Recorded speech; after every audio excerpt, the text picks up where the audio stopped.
नमस्कार, मैं आरडी भारती और आप देख रहे हैं बिहारी सुल्तान। सबसे पहले मैं आपको बता दूं कि कल उत्तर प्रदेश की राजनीति से जो जुड़े हुए लोग हैं, जो पार्टियां आगामी विधानसभा चुनाव 2022 में भाग लेगी, सबने प्रधानमंत्री नरेंद्र मोदी जी के तीनों कृषि बिल के वापसी के ऊपर क्या क्या प्रतिक्रियाएं दी।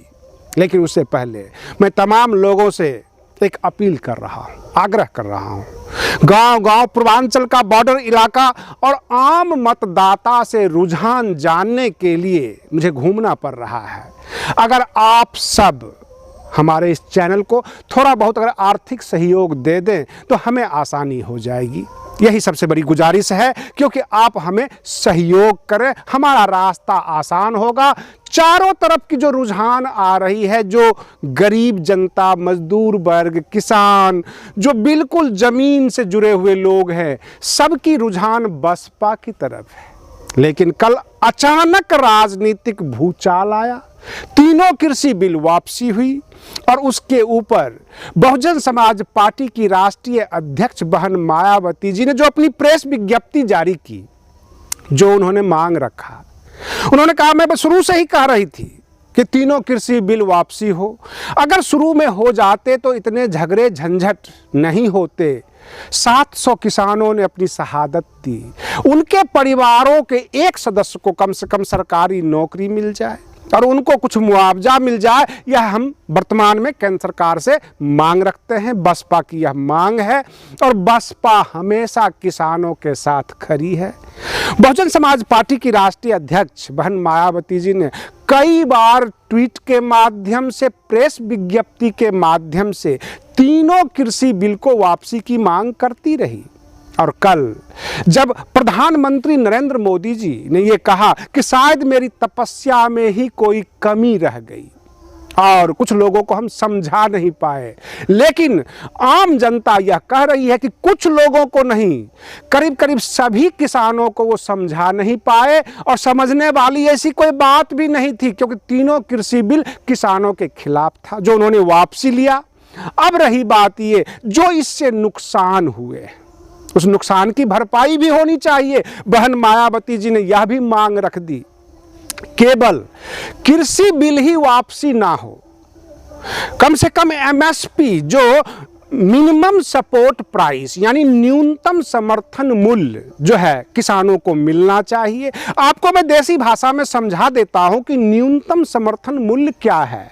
जैसे 25 रुपये किलो गेहूं, यानी 2500 रुपये क्विंटल, एक क्विंटल में 100 किलो होता है, तो 2500 रुपये क्विंटल अगर गेहूं की रेट फिक्स करती है केंद्र सरकार, तो किसानों को थोड़ी राहत मिलती है। ये मैंने एग्जाम्पल के लिए 2500 कहा है, हो सकता है 3000 रुपये क्विंटल कर दे, हो सकता है 3500 रुपये क्विंटल कर दे, क्योंकि वर्तमान में जो किसान अपनी गेहूं को बेचते हैं, मक्के को बेचते हैं, 15 रुपये किलो बिका है, अभी हमने बिकते हुए देखा है। उनको पूरा मूल्य नहीं मिल पाता। कुछ किसान धान की बिक्री के लिए मंडी गए और जब उनका नहीं बिका तो गरीबी और गुस्सा दोनों में तंग आकर उन्होंने धान में आग लगा दी थी। किसान सालों भर अपनी फसल की सेवा करते हैं, जब फसल निकल कर बाहर आती है उसकी रेट बिल्कुल नगण्य होता है और वो खाद पानी का भी कीमत निकाल नहीं पाते। और यह दर्द बहन मायावती जी को है। बहन जी ने कहा, जब हम सरकार में थे कई बार किसानों की मांग पर गन्ने का मूल्य बढ़ाया था, जो प्रति क्विंटल। फिलहाल वर्तमान में जो 5 साल से योगी सरकार है, इन्होंने गन्ने का मूल्य 5 रुपये बढ़ाया, 5 रुपये बढ़ाते हैं गन्ने का मूल्य और धीरे धीरे 35 रुपये लीटर कर देते हैं, बढ़ा देते हैं पेट्रोल और डीजल का मूल्य। यानी किसान की जो प्रोडक्शन है, जो किसान से जो उत्पादन निकलता है, उसकी कोई कीमत नहीं। कुल मिलाकर बहन मायावती जी ने अपने प्रेस विज्ञप्ति के माध्यम से यह जताने और बताने की कोशिश की कि हम किसानों के साथ हैं, चाहे वो उत्तर प्रदेश के किसान हो अथवा देश के किसान हो। और 2022 का जो उत्तर प्रदेश का विधानसभा चुनाव है, तो सभी विपक्षी नेताओं ने यह कहा, किसान जीत गए और मोदी जी हार गए।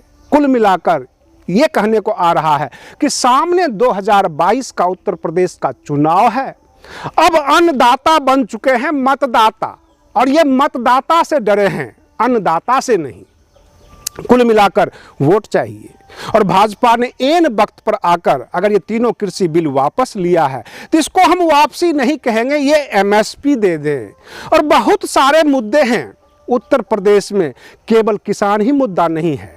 उत्तर प्रदेश में आंगनबाड़ी सेविका, सहायिका, स्कूल की परिचारिका और छात्रा, इन सब के ऊपर भी जुल्म हुए हैं। उत्तर प्रदेश पुलिस के द्वारा, सरकार के द्वारा बहुत सारे दलितों के ऊपर अत्याचार हुए हैं। सबका हिसाब देना होगा भाजपा को। आप बने रहिए बिहारी सुल्तान चैनल पर। हम फिर मिलते हैं अगले वीडियो में, तब तक के लिए धन्यवाद।